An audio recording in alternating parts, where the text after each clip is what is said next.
Stock के बारे में बात करना बहुत ज़रूरी है।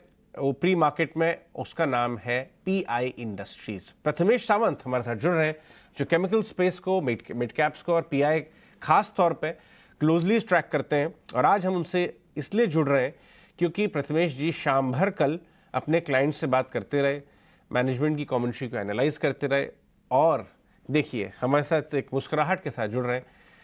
कल जो है 10% पिटाई हुई। मार्केट आवर के बाद क्लैरिफिकेशन आया कि साहब पिटाई इसलिए हुई थी कि भाई 60% इनकी प्रॉफिटेबिलिटी वाला एक प्रोडक्ट जो है उसमें कुछ चाइनीज प्लेयर भी उतर रहे हैं। उन्होंने अभी अनाउंस किया है $40 मिलियन का नया इन्वेस्टमेंट। कब प्लांट बनेगा, कब प्रोडक्ट आएगा, वो तो बात की बात है। ये कंपनी जो है अपना बहुत सारा डिराइव करती है प्रॉफिट उस पर्टिकुलर प्रोडक्ट से, लेकिन डेवलप्ड मार्केट स्पेशली जापान जैसे डिफिकल्ट क्लाइंट्स के साथ डील करती आई है। बाजार ने एक बार तो भाव तोड़ा, लेकिन जो क्लैरिफिकेशन आया, जो आप बिजनेस मॉडल एनालाइज करते हैं, इस भाव से 10% नीचे आपको लगता है बहुत मीनिंगफुल डाउनसाइड है इस डर पे, और ये कितना जस्टिफाइड है? प्रथमेश, आप लेंगे इस भाव से? जी, फर्स्ट ऑफ ऑल ये जो भाव टूटा है तो इसके पीछे का one of the main reason was कि this company is a company जो थी वो ये एस्टैब्लिश्ड कंपनी थी चाइना में। ये चाइना की थर्ड से फिफ्थ लार्जेस्ट कंपनी है, तो ये कंपनी में क्रेडिबिलिटी काफी है।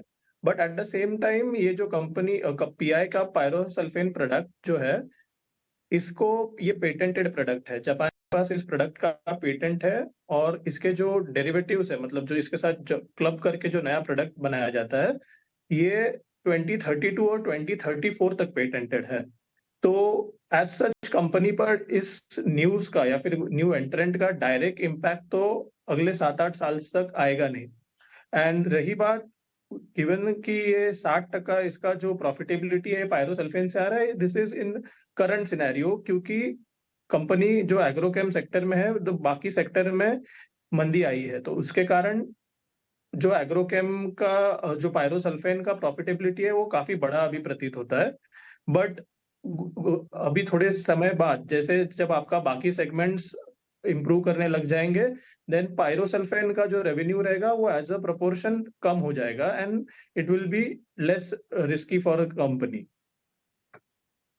सो गिवन कंपनी का जो ट्रैक रिकॉर्ड रहा है इतने लास्ट 10 सालों से 30% से अपना प्रॉफिटेबिलिटी ग्रो करने का, एंड कंपनी के अदर इनिशिएटिव्स भी जो है जैसे it's investment in health care, company एक काफी अच्छा इन्वेस्टमेंट अपॉर्चुनिटी है लॉन्ग टर्म के लिए। And we at Axis we are, हम इसको हमेशा from a long term perspective recommend करेंगे बाय करने के लिए ऐसे डिप्स में। बहुत बहुत शुक्रिया इस पूरे एक्सप्लेनेशन के लिए प्रथमेश। मैं एक बार क्विकली समराइज कर दूं। प्रथमेश ने कहा कि इस मैटर का बिजनेस मॉडल पे और प्रॉफिटेबिलिटी नियर टर्म में कोई बहुत बड़ा इम्पैक्ट नहीं आता है। हालांकि कंपटीशन बढ़ रहा है, लेकिन at the same time pi भी अपने रेवेन्यू मिक्स को चेंज कर रही है फार्मा के साइड जाके और दूसरे, ताकि आगे चलते हुए में जब इनका पेटेंट एक्सपायर होगा तब तक इतना बड़ा डिपेंडेंस इस प्रोडक्ट पर रह ही नहीं जाएगा। तो कंपनी कॉन्शियस है इस बात पे, इसलिए ये जो डिक्लाइन है इसका मौका उठाएं long term investors. Quick tech check, Rahul Ghosh, PI industries levels. Fundamental view हमें अपने व्यूअर्स को दिया अभी, लेकिन लेवल्स का व्यू आपसे। तो कल का जो सॉरी इस हफ्ते का जो फॉल हुआ है और मेनली कल का जो फॉल हुआ है वो एक अच्छा बाय लेवल को लेके आया है पीआई इंडस्ट्रीज को। करंट प्राइस 3484 के आसपास है।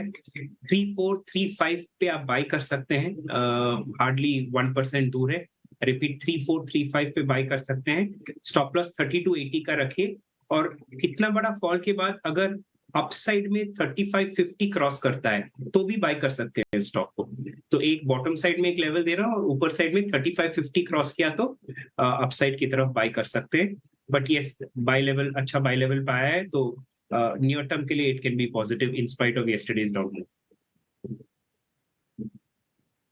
ठीक है सोनी।